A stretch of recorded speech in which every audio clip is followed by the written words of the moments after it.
Good Morning Business, la pépite.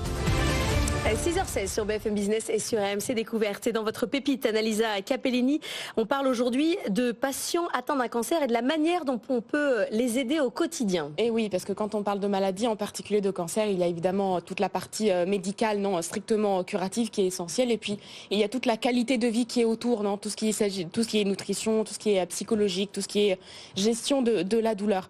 Faustine Ossoda-Bouvier, vous avez cofondé Ginkgo. Vous proposez des parcours personnalisés de soins de support pour les personnes justement touchées d'un cancer. En quoi ça consiste exactement, Ginkgo ? Oui.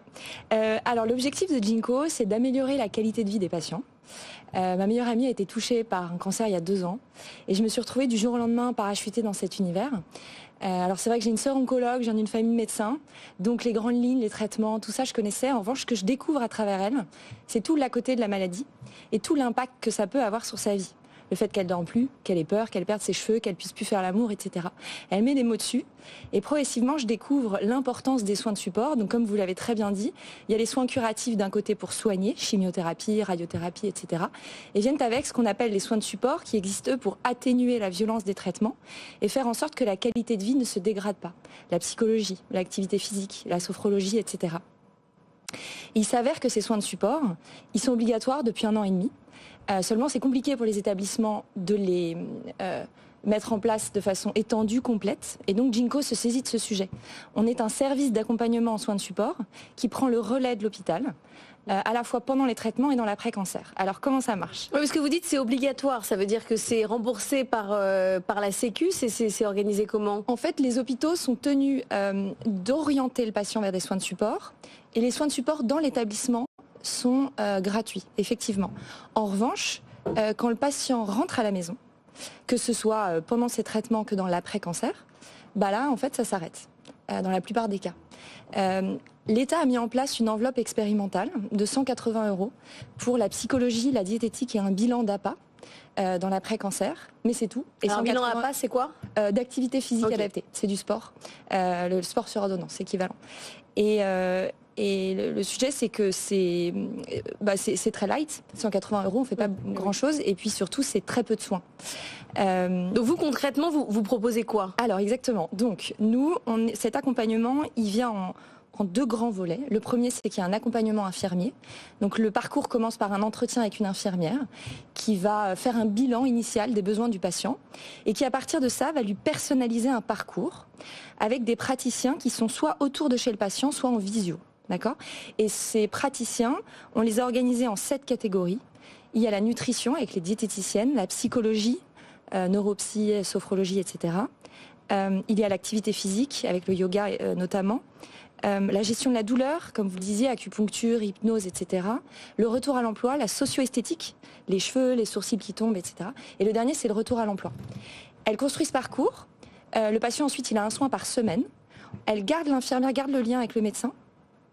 Et elle organise tout et le patient a juste à se laisser porter. Anthony. Et donc ça se présente comment pour le patient ? C'est une sorte de Doctolib spécialisé finalement ? C'est une plateforme et ensuite je prends mes rendez-vous au fur et à mesure en fonction des besoins, c'est ça ? Alors c'est beaucoup plus accompagné que Doctolib. Le patient, il n'a rien à faire et l'infirmière vraiment prend tous les rendez-vous du patient. Elle sait vers quel praticien l'orienter parce que c'est très confusant pour un patient de savoir vers quel psychologue s'adresser, vers quelle diététicienne parce que l'oncologie c'est vraiment une pathologie très complexe et du coup vraiment, on prend tout en main pour le patient. Et donc, concrètement, pour le patient, ça se passe comment ? Il y a une application Ginkgo qui va être un peu le relais entre l'infirmière et le patient, avec un chat, avec la gestion de son agenda, des micro-exercices, du contenu, etc. Mais voilà, sinon, ensuite, c'est un parcours. Et c'est remboursé par la sécurité sociale ? Qui paye à la fin Ouais. Alors, très bonne question. Alors, déjà, pour commencer, je commence par là, c'est important. Le premier appel avec l'infirmière, il est 100% gratuit. Quoi qu'il arrive, le patient repart avec des conseils et c'est pas engageant. Ensuite, il est vrai que les soins de support, une fois que le patient a quitté l'hôpital, ils sont plus pris en charge pour la plupart. Du coup, comment ça se passe ? Nous, on s'appuie sur une partie mutuelle, l'enveloppe médecine douce des mutuelles. Pour certains patients, on s'appuie sur une enveloppe de l'ARS pour psy, diète et activité physique. Et après, il y a un reste à charge. Après, on a mis toute notre énergie pour que ce reste à charge soit le plus faible possible. Tous les prix de nos soins de support sont extrêmement négociés. On a des prix très compétitifs.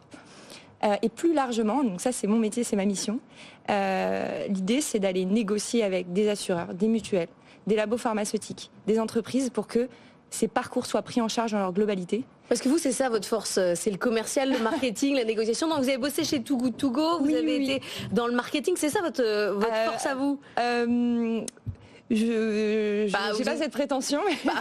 si, vous avez négocié des prix. Oui, je suis pas soignante, effectivement. Donc la force que j'apporte dans ce projet, c'est plutôt effectivement une vision commerciale. Comment justement trouver un modèle économique aux soins de support qui jusque-là était un peu laissé à l'abandon.